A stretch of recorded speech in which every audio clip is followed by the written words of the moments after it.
No double barrel pistol. Fire and breathing.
This guy looks.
No.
is asking. Police really didn't care to even try. She would steal somebody's mother, she would steal somebody's daughter, she would steal somebody's sister. There's so many questions that we've never got any kind of answers for. You have a case you'd like me to look into. Call the Helen Gone Murder Line at 678-744-6145. Listen to Helen Gone Murder, iHeartRadio app, Apple Podcasts, or wherever you get your podcasts. Zoran Mondani held a press conference to respond to President Trump's threat that he was going to do all sorts of things to him, including round him up, deport him, jail him, etc. Here's Mondani. Yesterday, Donald Trump said that I should be arrested, said that I should be deported, he said that I should be denaturalized. And he said those things about me.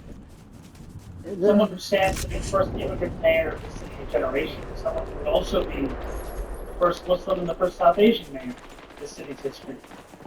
Less so because of money, how I speak, and more so because he wants to distract from what I fight for. I fight for working people. I fight for the very people that have been priced out of the city, and I fight for the same people that he said he was fighting. This is the same president who ran on a campaign of cheaper groceries, who ran on a campaign about easing a suffocating cost of living. And ultimately, it's easier to expand the range of vision than to acknowledge the ways in which he is and the ways in which he continues to betray. Because we know that he would rather speak about me than speak about the legislation that he is shepherding through Washington. Legislation that will quite literally take health care away from Americans. Legislation that will steal food from the hungry. Legislation that looks to build upon the largest transfer of wealth we've seen in recent history and and do it once again for the very Americans who already have it. We should be fighting for those that do not have what they need to live a dignified life. That is what I will do, and I am thankful to have the protection and to have the support of so many New Yorkers who have stood up and said how inaccessible this is, including our governor, including members of the labor movement. And ultimately, what I fear for is that if these people stop about saying about the Democratic nominee for the mayor of New York City, but the one thing that this is what people saying and doing about immigrants whose names they don't even. So also yesterday, who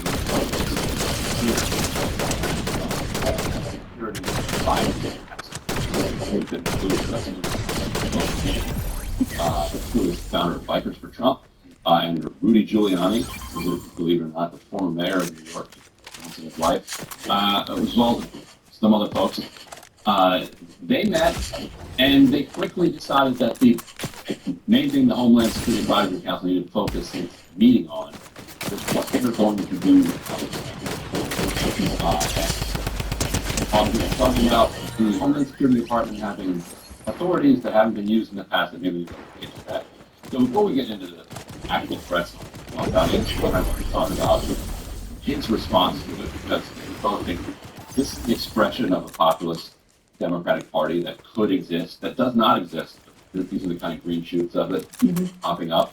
And yet if it did exist, it would represent a genuinely interesting development on the scene and would become a party that was actually working people voting. It's stunning because it's happening at a time when the Democratic Party would not be at its lowest. We saw, when we were here yesterday, we saw a preview of Mamdani's strategy towards this when he just first put out his statement after Trump made his comments and pivoted. And we talked about that yesterday, how he pivoted to basically class warfare. Did the same thing right here. He pivoted not to, I shouldn't say class warfare because I think that's English, it's that he pivoted to affordability.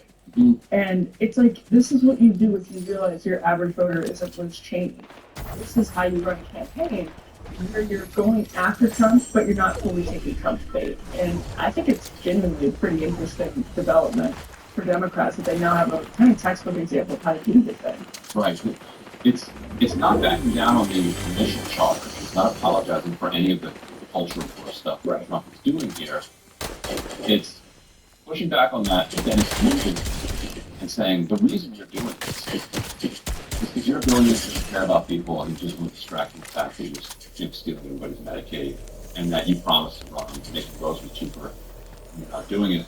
It's really interesting because the 2017, the first term version of Democrats against Trump would have just fully seized on the ultimate info, determination of immigrants, and he doesn't back away from all of that rhetoric. He believes all of these things, but it's not really where he puts his energy. He doesn't respond. And what you're saying is that 2017, because I think this is so true, easily has forgotten. Yeah. I feel like that's Yeah. really what everyone would have done. Like, the Yeah. conventional wisdom is that maybe you throw in a couple of lines about grocery prices and Medicaid and SNAP, but actually the response talking about how you are the emergency and how that's what scares of he's scared of people, he's scared of change. I think